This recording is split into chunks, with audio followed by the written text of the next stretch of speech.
Supreme court रे लागू हैला संरक्षण व्यवस्था। सुप्रीमकोर्ट एक ऐतिहासिक निष्पत्ति नहीं अनुसूचित जाति एससी एवं अनुसूचित जनजाति एसटी वर्ग पाई कर्मचारी प्रत्यक्ष नियुक्ति एवं पदोन्नति रे संरक्षणर आनुष्ठानिक नीति कार्यकारी करिसेंती। जून 24 तारिख रे सुप्रीमकोर्ट समस्त कर्मचारी को जारी एक सर्कुलर रे एही निष्पत्ति संपर्क रे सूचना दिया जायछि।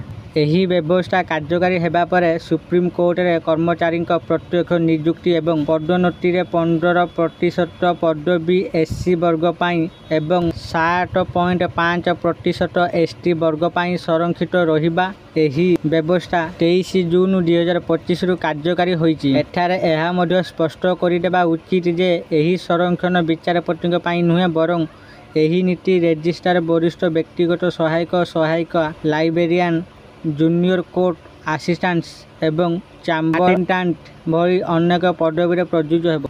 मुख्य विचारपति गभाई कहिथिले जे समस्त सरकारी प्रतिष्ठान एवं अनेक हाईकोर्ट रे पूर्वरु एससी एवं एसटी पाई संरक्षण व्यवस्था अछि।